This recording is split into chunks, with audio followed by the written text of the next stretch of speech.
اعوذ باللہ من الشیطان الرجیم، بسم اللہ الرحمن الرحیم۔ السلام علیکم مومنین کرام، اس ویڈیو میں ہم حج اور عمرہ کی اقسام بیان کریں گے۔ حج تین قسم کے ہوتے ہیں: حج تمتع، حج افراد، حج قران۔ اور عمرہ کی دو قسمیں ہیں: عمرہ مفردہ اور عمرہ تمتع۔ یہاں پر ہم ان سارے کا تھوڑا سا فرق جو ہے وہ واضح کریں گے۔ جس طرح عمرہ مفردہ جو ہے یہ مکہ میں رہنے والے جو لوگ صاحب استطاعت ہیں ان کے لیے واجب ہے، جو باہر سے دور دراز سے لوگ آتے ہیں ان کے لیے یہ مستحب ہے، اور یہ ایام حج کے علاوہ سال کے کسی بھی مہینے میں انجام دیا جا سکتا ہے۔ عمرہ مفردہ کے بارے میں ہے کہ ایک ہی چاند میں دو عمرے نہیں کر سکتا انسان اپنے لیے، لیکن ایک اور بات ہے کہ اگر ایک عمرہ میں نے اپنے لیے کیا چاند کی آخری تاریخیں، چاند کی 27 ہے، 28 ہے، 29 ہے، مطلب آخری تاریخیں چل رہی، اور دوسرا عمرہ جیسے ہی اگلا چاند نکلتا ہے اس کی پہلی دو کو میں کر لوں تو وہ ٹھیک ہے، اس میں کوئی حرج نہیں ہے۔ یعنی ایک چاند ایک پورے مہینے میں جو ہے وہ ایک عمرہ کر سکتے ہیں، ایک سے زیادہ نہیں کر سکتے اپنے لیے۔ ہاں البتہ یہ ہے، ایک عمرہ اپنے لیے کیا، دوسرا کسی کی نیابت میں کیا، یا کتنے ہی عمرے دوسروں کی نیابت میں کیے، کوئی مسئلہ اس میں کوئی حرج نہیں ہے۔ یا دونوں عمرے جو ہیں وہ دوسروں کے لیے، یا کئی عمرے جو ہے وہ دوسروں کے لیے کیے ایک ہی ماہ میں، ایک ہی چاند میں، تو اس میں کوئی حرج نہیں ہے۔ اپنے لیے دو عمرے ایک چاند میں نہیں کر سکتے، یعنی اگر 2 دنوں کا بھی فاصلہ ہے، دوسرا چاند نکل آیا ہے، تب کوئی مسئلہ نہیں ہے۔ اور عمرہ مفردہ جو ہے اس میں طواف النساء واجب ہے۔ عمرہ مفردہ جب تمام ہوتا ہے، ختم ہوتا ہے، احرام کھولتے ہیں، تو مکہ سے باہر آنے میں کوئی حرج بھی نہیں ہے۔ دوسرے نمبر پہ آ جاتا ہے عمرہ تمتع۔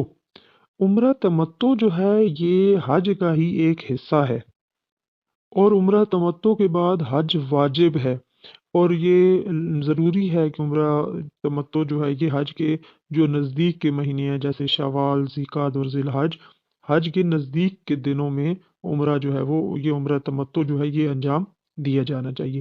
اور عمرہ تمتع اور جو حج کے احکام ہیں یہ دونوں مل کے ایک پورا حج بنتا ہے۔ اس کو حج تمتع اور یا حجۃ الاسلام بھی کہا جاتا ہے۔ عمرہ تمتع میں کچھ احکام جو ہیں وہ بجا لائے جاتے ہیں، جس طرح سے عمرہ تمتع میں طواف النساء واجب نہیں ہے۔ جب حج کر لیں گے، حج کے آخر میں جو حج کے جو احکام ہیں ان میں آئے گا کہ ان میں طواف النساء کریں گے۔ وہ اس لیے اس میں عمرہ تمتع میں واجب نہیں ہے کیونکہ یہ حج کا ایک حصہ ہے۔ اس کو یوں سمجھے کہ حج کے ہی کچھ احکام آپ پہلے انجام دے رہے ہیں، اس طرح سے۔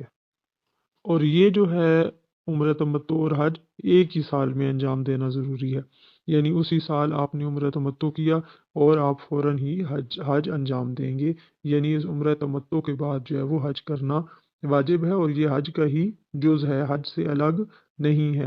اور جب آپ عمرہ تمتع پورا کر لیتے ہیں، عمرہ تمتع کا جو احرام آپ کھولتے ہیں تکثیر کرنے کے بعد، تو آپ مکہ سے باہر نہیں آ سکتے، مکہ سے باہر آنا حرام ہے۔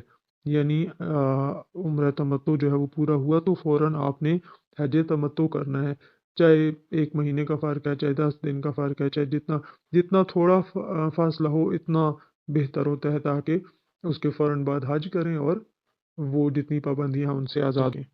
یعنی عمرہ تمتع کے بعد حج سے پہلے مکہ سے باہر آنا جو ہے وہ حرام ہے۔ یہاں تک تو تھی عمرہ کی 2 اقسام۔ اب ہیں حج کی 3 اقسام۔ حج کی جو 3 اقسام ہیں، ایک ہے حج تمتع، ایک ہے حج افراد، اور حج قران۔ حج تمتع جو ہے وہی جس طرح سے عمرہ تمتع کا بتایا ہے، یہ دونوں مل کے یعنی عمرہ تمتع جو ہے وہ حج تمتع کا جز ہے۔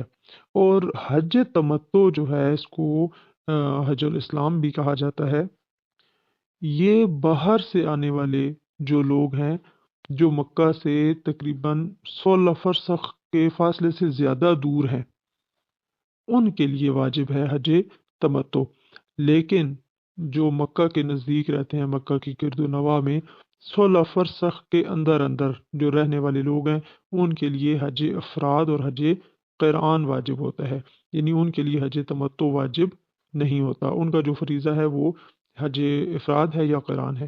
البتہ کبھی کبھی ایسے ہوتا ہے کہ جو حج تمتع جس بندے کا فریضہ ہے، جس نے حج تمتع انجام دینا واجب ہے جس کے لیے، اس کا کبھی کبھی حج افراد یا قران بھی فریضہ بن سکتا ہے۔ کس طرح کہ باہر سے آیا ہوا شخص ہے لیکن مکہ میں یا مکہ کے گرد و نواح میں 16 فرسخ کے اندر اندر جو ہے نا وہ رہائش پذیر ہے، تو جب وہ شخص تیسرے سال میں داخل ہوگا، یعنی وہاں پر وہ رہ رہا ہے، اسے اب تیسرا سال جو ہے وہ شروع ہوا ہے، تو اب اس کا جو فریضہ ہے تمتع سے تبدیل ہو کے حج افراد یا قران میں بدل جائے گا۔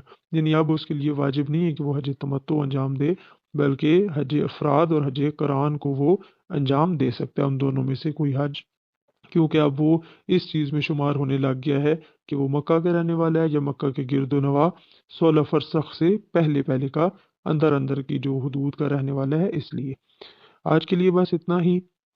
آئندہ کی ویڈیوز میں ہم انشاءاللہ حج تمتع، حج افراد، حج قران اور عمرہ تمتع کے تمام احکام کو بیان کریں گے۔ اللہم عجل ولیک الفرج واجعلنا من انصاری و محبین۔ اللہم صلی علی محمد وآل محمد وعجل فرجہم۔